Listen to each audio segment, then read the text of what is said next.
નમસ્કાર મિત્રો, શું તમે ક્યારેય સોડાની બોટલમાં કાણા પાડીને બનાવી છે જોરદાર વસ્તુ? તો મિત્રો આજે આપણે બનાવવાના છીએ આ વેસ્ટમાંથી બેસ્ટ વસ્તુ. તો મિત્રો તમારે શું કરવાનું છે, સૌપ્રથમ તમારે જે કાંટાવાળી ચમચી આવે એને તમારે ગેસ ઉપર ગરમ કરવા માટે મૂકી દેવાની છે. વ્યવસ્થિત એકદમ લાલ અને ગરમ થઈ જાય ત્યારબાદ તમારે મિત્રો કોઈપણ પ્રકારની સોડાની જે પ્લાસ્ટિકની જે બોટલ આવે છે એ તમારે લેવાની છે અને મિત્રો આ બોટલમાં તમારે કાંટાવાળી ચમચીની મદદથી કાણા પાડવાના છે.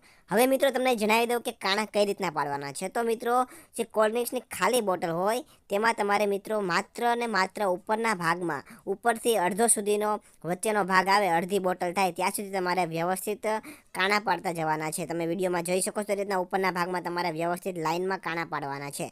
હવે મિત્રો તમારે એક ચપ્પુ લેવાનું છે અને ચપ્પુની મદદથી તમારે બોટલ છે એને અધ વચ્ચેથી કાપી નાખવાની છે. મતલબ કે બોટલના તમારે બે ભાગ કરી લેવાના છે. એટલે કે હવે એક ઉપરનો ભાગ અને નીચેનો ભાગ, બે ભાગ બોટલના થઈ ગયા. અને હવે મિત્રો જે નીચેનો ભાગ છે, જે કાણા જેની અંદર આપણે કાણા નથી પાડ્યા, એ ભાગની તમારે મિત્રો ચપ્પુની મદદથી જે નીચેનો ભાગ હોય એ તમારે કાપી લેવાનો છે. તમે વિડીયોમાં જોઈ શકો છો એ રીતના તમારે નીચેનો ભાગ કાપી લેવાનો છે, તળિયાનો ભાગ.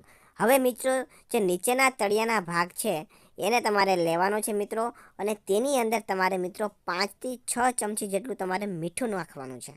અને હવે ત્યારબાદ મીઠું ઉમેરાઈ જાય ત્યારબાદ તમારા ઘરમાં જે પણ સુગંધિત વાસણ ધોવાનું અથવા કપડાં ધોવાનું જે લિક્વિડ હોય એ તમારે થોડું તેની અંદર ઉમેરી દેવાનું છે. અને ત્યારબાદ 6 થી 7 જેટલા લવિંગ તમારે તેની અંદર નાખવાના છે. અને હવે મિત્રો તમારે જે કાણાવાળો ભાગ છે, ઉપરનો જે બોટલનો કાણાવાળો ભાગ છે, એ તમારે એની ઉપર આવી રીતના તમે વિડીયોમાં જોઈ શકો છો તે રીતના મૂકી દેવાનો છે. હવે મિત્રો તમને આનો ઉપયોગ જણાવું એની પહેલાં તમારું નામ અને તમારા ગામનું નામ કોમેન્ટ કરીને જણાવી દેજો, જેથી કરીને અમે તમને સ્પેશિયલ થેન્ક્સ કહી શકીએ.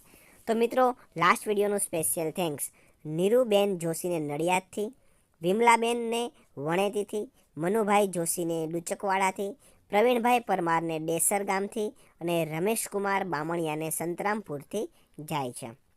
તો મિત્રો હવે તમને આનો ઉપયોગ જણાવી દઉં. તો મિત્રો આ વસ્તુ એવી બનેલી છે જે તમે તમારા ઘરની અંદર કોઈ પણ જગ્યાએ આનો ઉપયોગ કરી શકો છો. એટલે કે તમારા રૂમની અંદર, રસોડાની અંદર, બેડરૂમની અંદર, લિવિંગ રૂમમાં, હોલમાં કે કોઈ પણ જગ્યાએ તમારે આ બોટલ છે એ તમારે મૂકી દેવાની છે. અને હવે મિત્રો જે આ તમારા બોટલમાંથી જે સુગંધ આવશે જેના દ્વારા તમારું ઘર છે એકદમ પ્રફુલ્લિત થઈ જશે. આ ઉપરાંત મિત્રો આપણે જેની અંદર લવિંગ ઉમેર્યા છે જેને કારણે તમારા ઘરમાં જે નકારાત્મક ઉર્જા હશે, એટલે કે નેગેટિવિટી હશે, નેગેટિવ એનર્જી, એ બધી એનર્જી દૂર થઈ જશે અને તમારા ઘરમાં એકદમ હકારાત્મક ઉર્જા પ્રવેશ કરશે.